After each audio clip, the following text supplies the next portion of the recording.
वाह मैं यहाँ चांदी वाला 10 हुक्म करो की गल। मेरा पुत्र आजादी दी जंग लड़ता लड़ता फरंगी दे जाल च फस गया। नवां आए सोनिया बंब जोगिया सदके जावां हम मर जाने समझ तुसी गए होवोगे कि मैं किहड़े एक्ट की गल करना चाह रहा और किहदी ये गल लैके तुहाडी खिदमत हाज़र होया।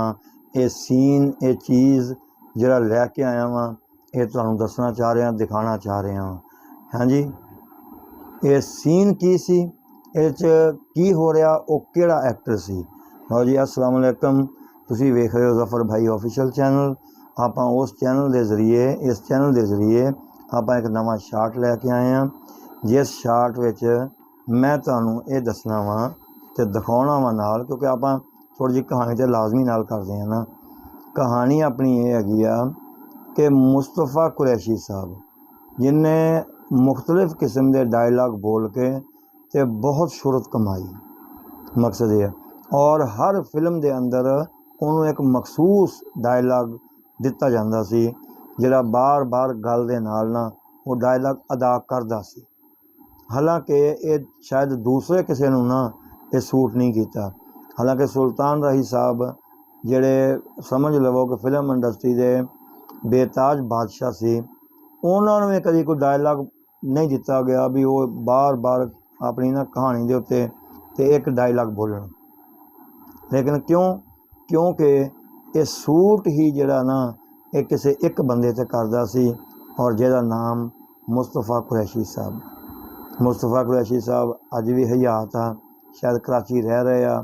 पंजाबी ज़बान च उन्होंने जिहड़ी शोहरत कमाई आ ना उन्होंने सिंधी ज़बान च मिली ना उर्दू ज़बान च मिली। ये कुरैशी साहब भी मनते हैं और पंजाबी ज़बान ने कुरैशी साहब नूं एक कामयाब फनकार नहीं एक पीक ते पहुँचने वाला फनकार बना दिता। और पंजाबी ज़बान फिर जनाब उन्होंने सीखनी भी पई और बाकायदा दस दिया कि मैं ट्यूटर रखा फिर मैं ये उतार चढ़ाव सीखे तो पंजाबी ज़बान च उन्होंने बड़ी शोहरत हासिल की। अगर कुरैशी साहब का कितने नाम आ तो पंजाबी फिल्मां चा बाकी नहीं। लो जी इस तो पहले आ छोटा जहा सीन देखो कि सीन देखो इस कितना खतरनाक सीन जिहड़ा सी ना वो कुरैशी साहब ने फरमाया। आ देखो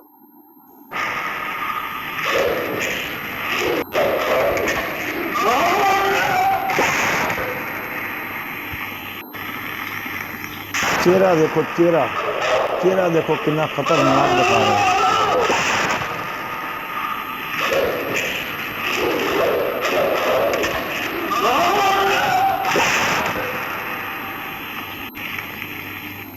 कुरैशी साहब जो शक्लियां लाउंदे सी ना उनका जो चेहरा सी ना कमाल दा बड़ा दहशतनाक चेहरा बन बीमारी का इलाज ते तेरा प्यो ही नहीं कर सकता।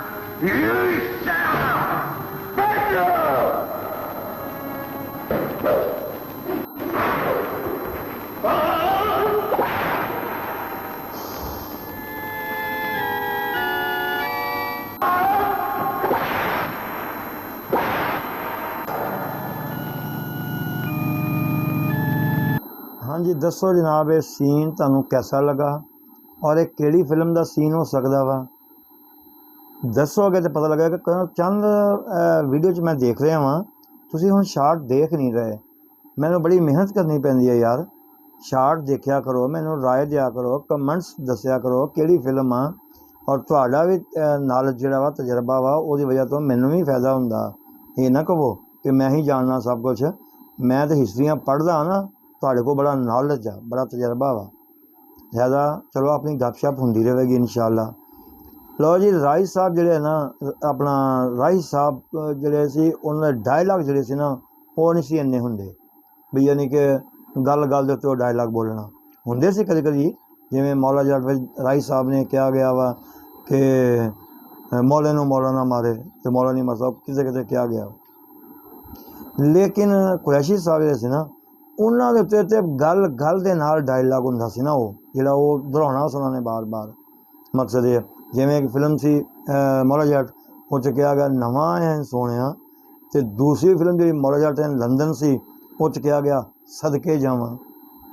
ਹੁਣ ਦੋਨੇ ਭਰਾ ਆਪਸ ਡਿਸਕਸ ਕਰ ਰਹੇ ਆ, ਤੇ ਸਦਕੇ ਜਾਵਾਂ ਨਵਾਂ ਆਇਆ ਹੈ, ਸਦਕੇ ਇਸ ਤਰ੍ਹਾਂ ਬੋਲੇ ਗਏ।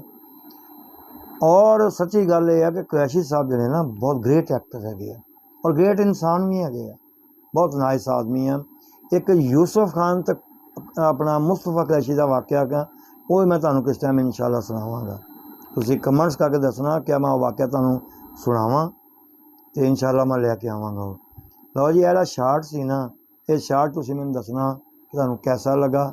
ਇਨਸ਼ਾਅੱਲਾ ਫਿਰ ਕਿਸੇ ਨਵੇਂ ਸ਼ਾਰਟ ਨਾਲ ਫਿਰ ਹਾਜ਼ਰ ਹੋਵਾਂਗੇ। ਉਨੀ ਦੇਰ ਤੱਕ ਇਜਾਜ਼ਤ ਦਿਓ। अस्सलाम वालेकुम।